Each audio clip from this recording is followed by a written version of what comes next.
감사하며 예수님의 이름으로 기도 올리옵나이다. 아멘. 사랑하고 존경하는 주서만교회 믿음의 동역자 여러분, 방송으로 함께하고 있는 방송가족 여러분, 한 주간 은혜 중에 잘 지내셨죠? 저도 한 주간 은혜 중에 잘 지냈습니다. 날씨가 주일부터인가요? 굉장히 많이 더워졌습니다. 5월달엔 굉장히 좀 쌀쌀하게 느껴지더니 이제는 많이 더워졌습니다. 이럴 때일수록 이렇게 더위에 건강 잃지 않도록 건강 주의하시고 또 잘 챙겨 드시고 또 적당한 운동도 하시고 이렇게 영육에 강건하기를 부탁을 드리고, 저는 또 항상 기도의 자리에서 우리 동역자님들을 위해서 그 강건함을 위해서 기도할 수 있도록 하겠습니다. 오늘 설교는 그 마크 트웨인, 소설가 마크 트웨인의 이 왕자와 거지라는 이런 소설에서 시작할까 합니다. 내용은 다 알고 있는 것처럼 마치 쌍둥이처럼 닮았던 이 왕자와 거지가 있었는데, 왕자 에드워즈, 다음에 거지 톰이 있었는데, 왜 그랬는지, 이 왕자가 어떤 마음이었는지 잘 모르겠지만 옷을 바꿔 입자고 그래요. 그래서 왕자 에드워즈는 거지 옷을 입게 되고 거지 톰은 왕자 옷을 입게 됩니다. 그러니 어떤 일이 있었겠습니까? 왕자 에드워즈를 누구도 왕자로 아는 사람이 없었고, 거지 톰을 누구도 거지로 아는 사람이 없었어요. 그렇게 다시 장난이었다가 다시 이제 돌아가려고 하는데 돌아갈 수가 없는 그런 경우죠. 근데 진짜로 이제 대관식이 열리게 되는 거예요. 이런 여러 거지 왕자였던 에드워즈가 정말 여러 가지 일들을 겪으면서 이 진짜 왕이 되어져 가는 그런 과정을 그리고 있는 소설이죠. 그런데 저는 오늘날 우리 성도님들이, 우리 그리스도인들이 이런 마음이지 않을까. 내가 왕자인데 누구도 왕자로 알아주지 않는 이 거지 왕자, 이 에드워즈와 같은 그런 마음이겠다 하는 마음이 듭니다. 특별히 예를 들자면 우리가 수련회 가가지고 찬양도 열심히 하고 또 말씀도 정말 잘 듣고, 그렇구나, 정말 말씀으로 깨닫고 간절히 기도하면서 울면서 회개하고 하나님의 은혜를 받았고, 또 성령의 놀라운 역사와 성령의 놀라운 기름 부으심이 있었는데, 그리고 또 끝나고 정말 성도 간의 교제를 나누잖아요. 그러면 그렇게 평안하고 감사하고 기쁨이 넘치다가 수련회를 끝나고 부흥회를 끝나고 집으로 돌아가는 길, 저는 이제 주로 지하철을 타고 집으로 돌아갔는데, 그러면 세상이 그대로인 것 같아요. 수련회 때 받았던, 부흥회 때 받았던 은혜와 역사를 채 1분도 간직하지 못하고 그대로 있는 세상 앞에서 다 사라져버린 듯한 기분, 이런 기분이 듭니다. 사실 그렇죠. 우리가 곧바로 세상에 돌아가면 수련의 은혜와 부흥의 은혜에도 불구하고 사람들은 그런 하나님에 대해서, 그런 주님에 대해서, 그런 영적인 세계와 진리에 대해서 냉담하다 못해 무시하고 조롱하고 멸시합니다. 그러면 한편으로는 당황스럽기도 하고, 또 한편으로는 아니야, 주님 여기 계셔, 하나님 나라가 여기 있어 라고 말을 해보지만 아무도 우리 말을 들어주지 않습니다.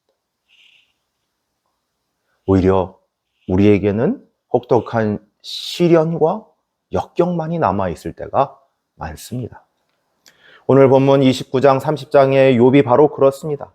가장 존귀한 자로, 영광스러운 자로 존귀와 영광의 자리에 앉아 있었는데, 그런데 30장 이젠 누구도 그를 그렇게 보지 않습니다.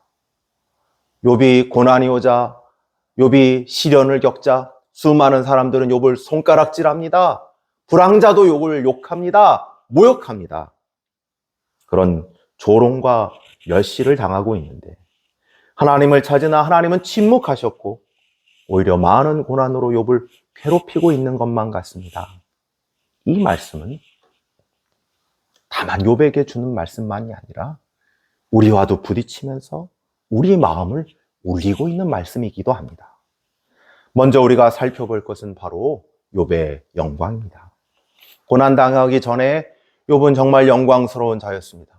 욥은 정말로 사람들의 존경을 한 몸에 받았습니다. 29장 2절서부터 6절, 욥이 하나님과 동행했으며 젖과 기름이 흘러넘치는 풍성한 복을 받았다고 기록하고 있습니다. 특별히 기름을 장막에 발랐다는 것은 하나님이 욥과 욥에게 속한 모든 것에 풍성한, 정말 너무너무 풍성한, 붓고 또 붓고 흘러넘치기까지 한 복을 주셨다는 것입니다. 정말 욥은 들어가도 복을 받고 나가도 복을 받았습니다. 욥은 큰 재산을 가졌습니다. 욥은 수많은 자녀들, 건강한 자녀들이 정말 많았습니다.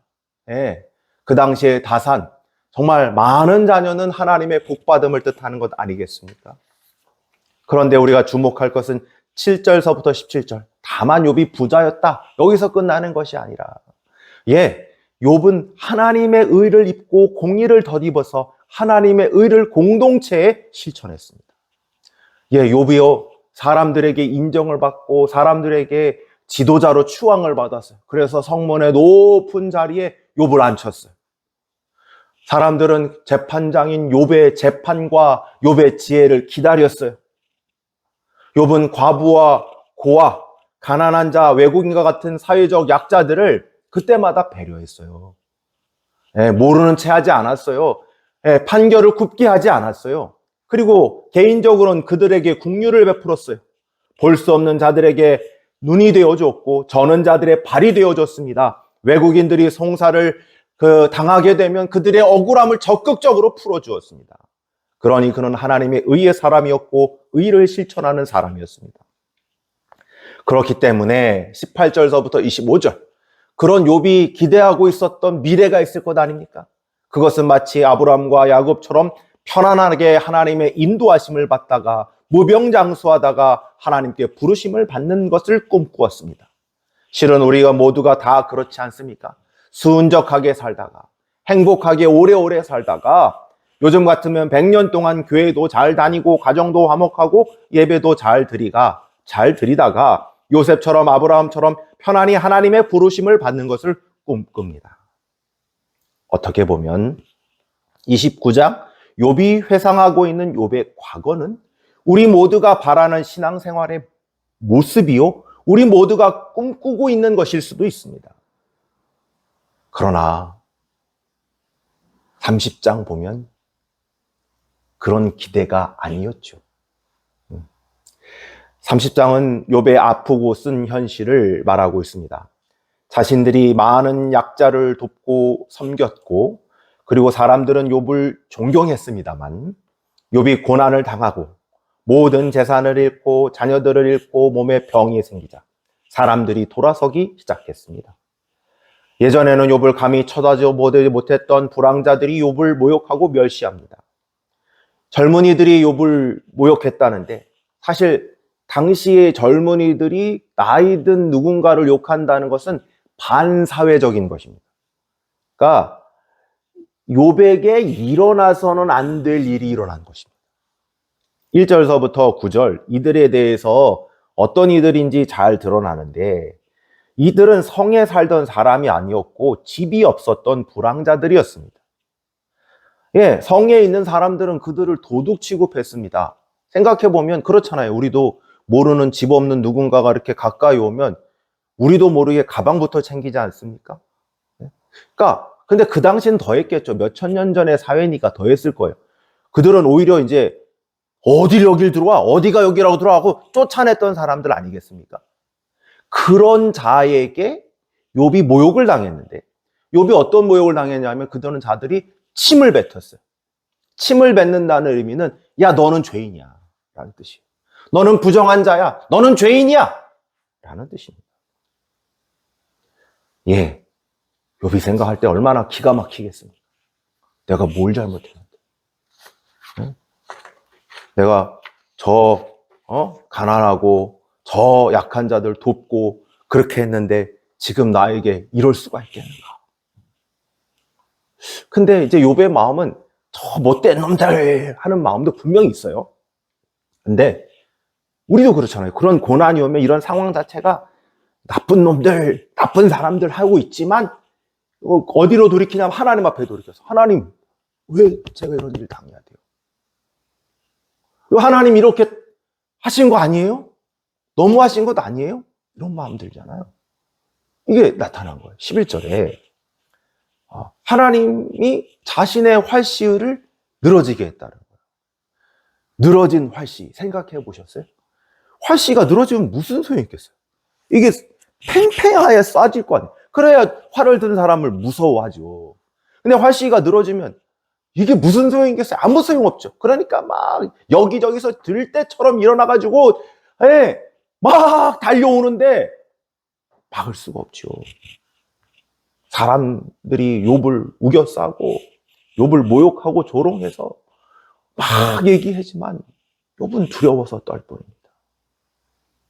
욥이 자신을 묘사하기를 복받을 줄 알았는데 화를 받았고 광명으로 갈 줄 알았는데 흑암이 덮쳤고 까맣게 그냥 속이 까맣게 햇빛을 보지도 않았는데 햇빛을 안 봤으니까 얼굴이 탔다는 건 아니겠고 속이 탄 거니까 아마 속이 타도 얼굴에 까맣게 드러나잖아요. 까맣게 탔다고 합니다. 정말 말할 수 없는 고통에 애가 다른 마음을 잘 묘사해 주고 있어요. 그런데 이런 애곡은 욥만의 것이 아닙니다. 저는 퍼뜩 생각나는 사람이 모세였습니다. 모세는 애굽의 궁정에 존귀한 자로 자라났습니다. 그렇게 자라났으면 됐는데 그렇게 자라나서 왠진 모르겠는데 자기의 동족 이스라엘이 고통당하는 걸 봤어요. 그러니까 감독하고 고통 주는 애굽인을 돌로 쳐 죽였어요. 근데 그에게 돌아왔던 것은 칭찬과 격려와 인정이 아니라 애굽을 쳐 죽인 동족들마저도 야, 네가 우리를 재판하려고 하느냐? 라는 비아냥이었고 이 일로 이제 나는 끝났구나. 나는 이제 어디에서도 살 수 없게 되었구나 하면서 모든 것이 발각난 것을 깨달은 모세는 미디안 광야로 도망하게 됩니다. 미디안 광야에서 40년 동안이나 방랑 아닌 방랑, 가장 낮은 목자의 신분으로 양을 치게 됐습니다. 그게 아무것도 없었을 때, 아무것도 아닌 노인이 되었고, 이제 애굽의 존귀한 자도 아닌, 그리고 정말 유대인에서부터도 도망자의 신세가 된 모세에게 하나님이 오셨습니다. 하나님이 그를 부르셨죠. 그리고 그 백성을 출애굽시키라는 소명을 주셨죠. 출애굽한 이스라엘 백성도요, 가나안 땅에 바로 들어간 것이 아니었습니다. 엄청난 역사를 봤죠. 애굽의 10가지 재앙, 정말 홍해가 갈라지는 역사도 보았지만 광야에서 40년 동안이나 방랑해야 했던 것입니다. 구주 예수님은 어떠신가요? 그분은 하나님의 아들이고 다윗의 후손으로 하나님 나라를 가져올 가장 존귀한 분입니다만 그분 정말 눈먼 자의 눈을 뜨게 하고 저는 자를 다시 걷게 하셨고 많은 기적을 베푸셨습니다. 귀신들을 내어 쫓았습니다. 오병이어의 기적을 베풀었습니다. 그는 진실로 하나님의 아들이었지만 꽃길을 걸어가신 것이 아니라 십자가의 길을 걸으셨습니다. 가시면류관을 쓰고 갈대온을 손에 쥐고 조롱과 멸시를 당하셨습니다. 욥이 당해야 했던 것보다 훨씬 더 큰 고통과 멸시와 조롱을 당하셨습니다. 주 안에 있는 성도들도 마찬가지였습니다. 그들에겐 기적과 이사가 따랐습니다. 성전 미문에 앉아서 구걸하던 한 안진뱅이 환자를 베드로와 요한은 예수 그리스도의 이름으로 걷게 했습니다. 뛰게 했습니다. 그러나 그들에게 닥친 현실은 그들이 이 산헤드린 공의회 대제사장과 서기관과 바리새인들이 그를 붙잡아가는 것이었습니다. 그 선하신 기적을 보고 회개하기는커녕 베드로와 요한을 핍박하고 협박을 가했습니다. 사랑하는 동역자 여러분, 주 안의 성도들도 그 놀라운 은혜와 하나님의 아들 예수 그리스도를 믿음으로 오는 성령의 역사, 그 능력이 나타났음에도 불구하고 우리들이 맞닥뜨려야 되는 현실은 크게 달라지지 않습니다. 고난의 현실을 마주해야 합니다. 세상은 변하지 않고 사람들은 더욱 강팍해졌습니다. 사랑하는 동역자 여러분, 욥기 29장, 30장 다시 한번 지금까지 내용들을 정리하면서 살펴볼까요? 욥의 영광과 고난은 출애굽 이스라엘 백성의 큰 구원의 역사로 해방되었으나 광야에 방랑해야 했던 고난의 현실을 나타냅니다. 또한 신약에서 예수님이 오셔서 놀라운 구원과 회복, 하나님의 나라를 임하게 하셨지만 동시에 십자가의 고난을 지셔야 했던 것을 나타냅니다. 성도들은 주 안에서 주를 기뻐하고 찬양하며 하나님의 은혜에 감격하고 살아가고 있으나 이것만이 성도의 현실이 아니라 오히려 고난의 현실도 성도들에게 함께 주어지고 있는 것입니다. 성도들은 하나님의 자녀요, 왕같은 제사장이요, 택한 족속이지만 동시에 세상에서 고난과 역경, 많은 사람들의 조롱과 모욕, 핍박과 박해의 고난 속을 살아가야만 하는 것입니다. 성도는 이런 두 모순된 실제를 살아갑니다. 그래서 가끔 헷갈리기도 해요. 너무 서로 다르기 때문에 이 두 개를 이렇게 모순된 거를 같이 있으면 이런 마음이 들잖아요. 이게 어떻게든 하나로 통합하고 싶은데, 그러니까 너무 세상이 세면 세상이 더 많은 영향력을 그 성도들에게 미치면, 신앙이라는 게, 이 하나님의 나라는 게 이 엄혹한 현실 속에서는 없고 우리 마음 속에서의 평안만을 의미하는구나 라고 축소하고 왜곡시킬 수도 있어요. 혹은 또 다른 병폐가 뭐냐면 이 모순적인 실체가 있으니까 이게 악이고 하나님의 나라, 안 되겠다. 이 악을 우리가 물리력을 동원해서, 정치력을 동원해서, 세상의 힘을 통해서 하나님의 나라로 만들어 버려야겠다. 십자군 전쟁 같은 예가 나타날 수 있어요. 이런 어려움들이 나타난 이유는 하나님의 나라와 이 세상의 악함, 세상의 악 속에서 고난의 현실이 너무 모순되고 이 두 개를 살아내는 성도들의 마음과 심령이 너무 어렵기 때문이에요. 예, 맞습니다. 성도님들은 현실에서 가난하고 실패할 수도 있고 몹쓸 질병에 걸릴 수도 있으며 배우자들이 불륜을 저질러 가정이 깨질 수도 있고 자녀들이 탈선할 수도 있습니다. 그러면 많은 사람들이 뭐라고 얘기하냐면 너 잘못해서 그런 거야. 당신이 잘못해서 그런 거야. 이게 사실은 제일 간단한 겁니다. 엇나가는 자녀들을 한번 예로 들어볼까요? 그럴 때 제일 간단한 해결책은 부모가 잘못해서 그렇지. 이거 일정 부분 맞는 거고요. 잘못됐다고 생각하지는 않아요. 근데 자녀를 키우시는 분들, 자기 자녀뿐 아니라 우리 옆에 이제 간접적으로 경험하지 않습니까? 분들은 이게 이것만으로 설명될 수 있다고 생각하지 않습니다. 부모들은 알죠. 문제가 그렇게 간단하지 않습니다. 이해할 수 없는 문제들이 겹쳐서 이건 누구의 잘못도 아닌 경우들이 있어요. 근데 그걸 다 당해야 되는 건 우리 어머니, 아버지, 자녀 손들이에요. 인생이 쉽지 않죠. 인생은 만만하지도 않아요.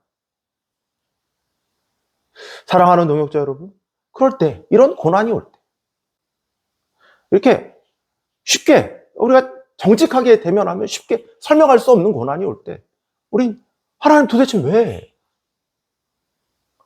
하나님 도대체 왜요? 우린 욥처럼 이렇게 왜 내가 이렇게 살아야 되죠? 왜 하나님 나를 이런 지경에까지 몰아넣으시죠? 하는 치열한 고민을 할 수밖에 없습니다. 그 속에서 묻는 게 이러죠. 하나님이 만약 내게 이런 고난을 주셨다면, 내가 이해할 수 없는 이런 고난과 이런 현실 속에 있다면 과연 내 인생은 실패한 것인가? 나의 삶은 지금껏 살아왔던 나의 삶, 이건 아무것도 아니고 하찮은 것인가? 하는 질문이 들죠. 내가 잘못 살아왔단 말인가? 나는 한다고 살았는데, 열심히 한다고 했는데, 나는 뭔가?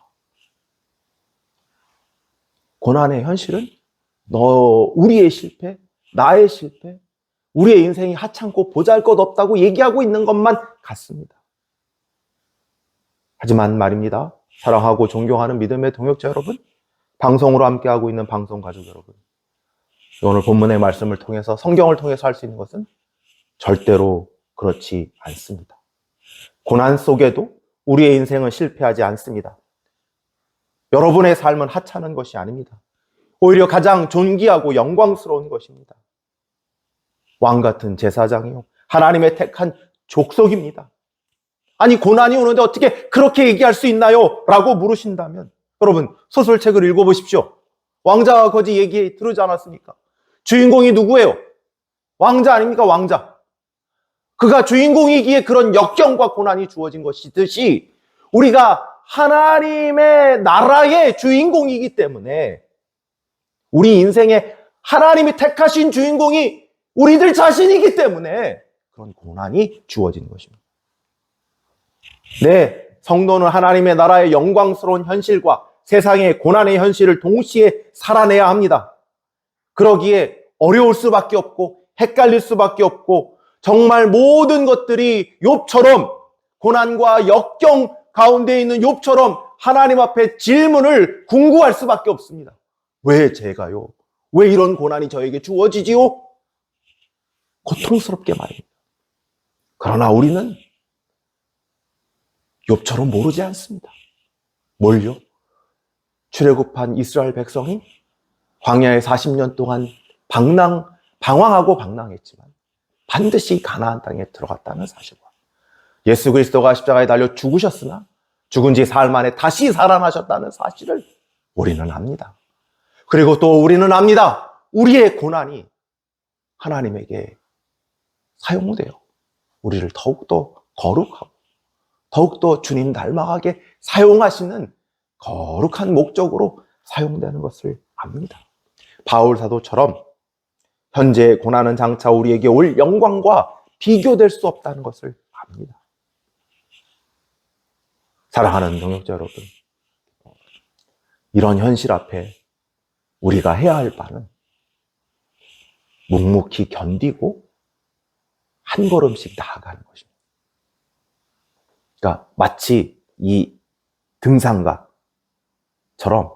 앞에 보면 이렇게 지도가 있지 않습니까? 아, 여기는 어렵겠구나. 그리고 또 이정표가 이렇게 주어져 있잖아요. 몇 미터 가면 정상이에요. 몇 미터 가면 요 구간은 어려워요. 중이고 상이고 이래요. 라고 하잖아요. 그러면, 지금 이 깔딱고개만, 여기만 넘으면 이제 정상이구나. 그래서 그거를 한 걸음씩 한 걸음씩 이렇게 걸어가듯이, 혹은 잠깐 쉬어가지고 이렇게 땀을 닦으면서 물을 마시고 다시 이제 좀 충전해서 다시 걸어가야지 하는 것처럼, 우리가 이 고난의 순간에 주님 도성이, 하나님 나라가 얼마 남지 않았습니다. 그것을 향해서 묵묵히 한 걸음씩 걸어가시고 묵묵히 한 걸음씩 이겨내시는 우리 주소망교회, 그리고 또 방송가족 여러분 되어지기를 주님의 이름으로 축원합니다. 고난 없는 영광은 없습니다. 우리는 이 고난을 통해서 하나님 나라에 들어가고 하나님 나라의 영광의 임재 가운데 있게 될 것입니다. 고난 속에서 잘 인내하시고 주의 은혜 가운데 늘 거하시는 우리 주소망교회 믿음의 동역자님들, 방송가족 여러분 되어지기를 축복합니다. 기도하겠습니다.